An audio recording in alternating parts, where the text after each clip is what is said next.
আপনি নিশ্চয় শুনে থাকবেন ৮৪ লক্ষ জন্মের পর আমরা এই দুর্লভ মানব জন্ম লাভ করে থাকি। অর্থাৎ আমাদের এই মানব জন্মের আগে আমরা ৮৪ লক্ষ যোনি ভ্রমণ করে এই মানব জন্ম পেয়েছি। কিন্তু জানেন কি, এই আমরা ৮৪ লক্ষ জন্মে কোন কোন রূপে জন্মেছি এবং মৃত্যুবরণ করেছি? আসুন সনাতন পৌরাণিক শাস্ত্রের আলোকে জেনে নেওয়া যাক এই ৮৪ লক্ষ জন্মের বৃত্তান্ত। ভিডিওটি তথ্যপূর্ণ বলে মনে হলে লক্ষ্মীপ্রিয়াস ডেইলি ব্লগ চ্যানেলটিকে অবশ্যই সাবস্ক্রাইব করে রাখবেন। কমেন্টে একবার রাধে রাধে লিখে যাওয়ার অনুরোধ রইল। পুরাণী শাস্ত্রে যাহা আছে বর্ণন, শুনো সে ৮৪ লক্ষ যোনির বিবরণ। আপনারা নিশ্চয় অবগত আছেন যে ঈশ্বর পৃথিবীতে ২ শ্রেণীর প্রাণ সৃষ্টি করে থাকেন। এর প্রথমটি হচ্ছে স্থাবর, তথা যারা একই স্থানে জন্মে এবং একই স্থানে মৃত্যুবরণ করে। আমাদের আশেপাশের গাছপালা, তরুলতা এই শ্রেণীরই উদাহরণ। আর দ্বিতীয় শ্রেণীটি হচ্ছে জঙ্গম, অর্থাৎ যে শ্রেণীর জীব চলাচল করতে পারে। তো ঈশ্বর সর্বপ্রথমে আমাদের সৃষ্টি করেন স্থাবর রূপে। এই রূপে আমরা গাছপালা, তরুলতা ও বৃক্ষরাজি হয়ে পৃথিবীতে শোভা দান করে থাকি। তো এভাবে কতকাল রোদে পুড়ে, বৃষ্টিতে ভিজে, খরায় শুকিয়ে বা ঝড়ে ভেঙে নিরন্তর চলতে থাকে বৃক্ষ জন্ম।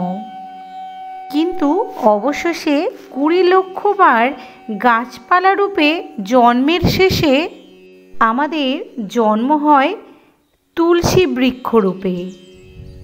আর সেই তুলসী গাছের পবিত্র পত্র যখন ভগবান শ্রীকৃষ্ণের পাদপদ্মে অর্পিত হয়, আর তখনই আমাদের মুক্তি মেলে বৃক্ষ জন্ম থেকে। কবি বলেছেন, ২০ লক্ষ বার বৃক্ষজনিতে জনম, তাতে যত কষ্ট হয় অশেষ কারণ। ২০ লক্ষ বার বৃক্ষজনিতে ভ্রমিতে, কত যুগ যুগান্তর যাবে ক্রমেতে।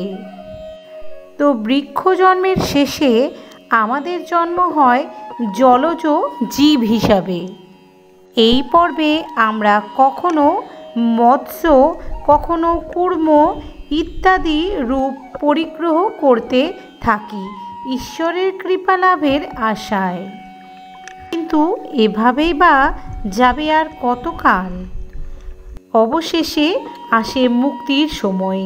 ৯ লক্ষ বার জলজ প্রাণী হিসেবে জন্মের পর আমাদের জন্ম হয় শঙ্খরূপে।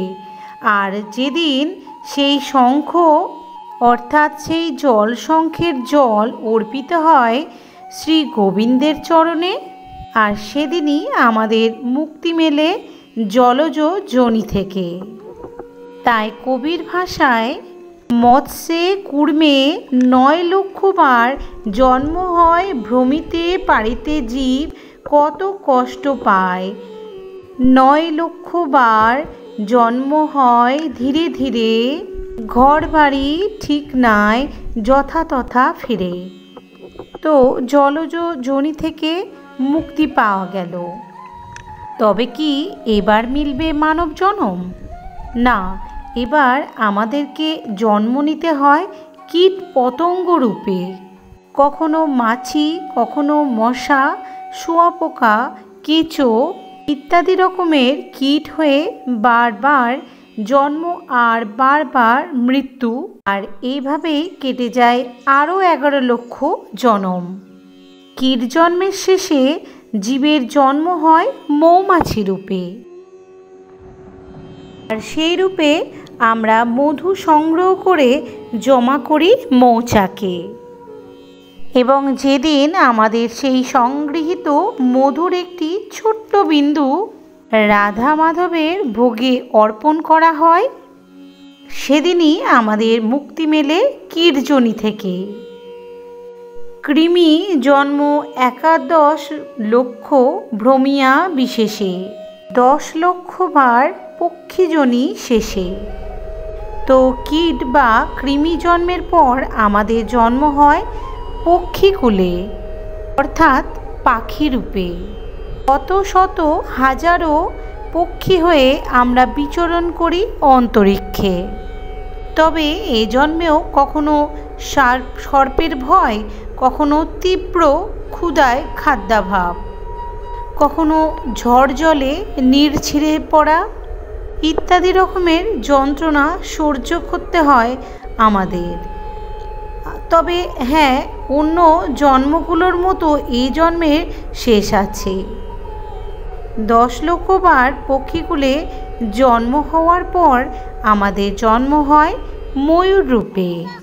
আর যেদিন সেই ময়ূরের পালক মোহন বংশীধারীর চূড়ামণিতে স্থান পায়, আর সেদিনই আমরা মুক্তি লাভ করি পক্ষী জন্ম থেকে। কি ভাবছেন, এবার কি পাবো? সেই সাধের মানব জন্ম।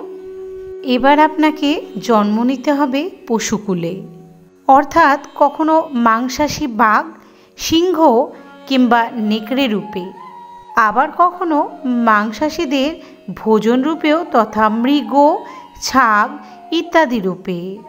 আর এভাবেই খাদ্য ও খাদকের রূপে আপনাকে জন্ম নিতে হবে 30 লক্ষ বার। আর এভাবে খাদ্য ও খাদকের রূপে আপনাকে জন্ম নিতে হবে 30 লক্ষ বার। এরপর একদিন শ্রী মধুসূদনের কৃপায় আমাদের জন্ম হয় ধেনু তথা গরু রূপে। এবং গাভীর গোদুগ্ধ দহন করে যখন গোবর্ধনধারীর ভোগে অর্পণ করা হয়, তখনই আমাদের মুক্তি মেলে পশুজনি থেকে। তাই কবির ভাষায় 30 লক্ষ বার জন্ম পশুর জনিতে, নানা রূপে কত কষ্ট পায় অবনীতে। অবশেষে গোজনিতে জন্ম যে লয়, এর চেয়ে উত্তম জন্ম পশুকুলে নাই। তো গো জন্মের পর আরও 4 লক্ষ জন্মের পর আমরা লাভ করে থাকি আমাদের সেই দুর্লভ মানব জন্ম। তবে এখানেও দুটি মত প্রচলিত রয়েছে। এই 4 লক্ষ জন্ম আমরা অবহেলিত মানব হিসেবে জন্ম নিয়ে থাকি।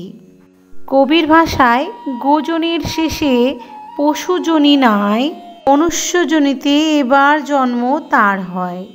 মানব কুলেতে জন্ম 4 লক্ষ বার, অপরূপ সে বারতা কহি সবিস্তার। গোজন্মের পর 4 লক্ষ বার মানব জন্মে জন্মাতে হয় আমাদেরকে। এবং এভাবেই 84 লক্ষ জন্মের পর আমাদের জন্ম হয় মানুষ রূপে। এ মানবকুলে জন্ম লাভ করার পরেও যদি আমরা আমাদের আত্মাকে মুক্তি না দিতে পারি, তাহলে আমাদেরকে আবারও এই 84 লক্ষ রূপ পরিগ্রহ করতে হয়। তাই কবির ভাষায় জন্মিয়া মানবকুলে আত্মা না উদ্ধারে, পুনঃ সে 84 লক্ষ জুনি পথে ঘুরে। বারবার জন্ম লাভে কত কষ্ট পায়, শ্রীচরণ দাসে বলে নাই কো উপায়। তাই আসুন আমরা সময় থাকতে মহান ঈশ্বরের চরণতলে আত্মসমর্পণ করি এবং শুদ্ধ কাজ ও ঈশ্বরের প্রেমে মাধ্যমে আমাদের আত্মাকে উদ্ধার করতে ব্রতী হই। এবং সবশেষে আরও একটি বিষয় না বললেই নয়, আপনি যদি নিরন্তর রাধে রাধে নাম জপ করতে থাকেন, আপনাকে আর কখনোই 84 লক্ষ জনম ভ্রমণ করতে হবে না।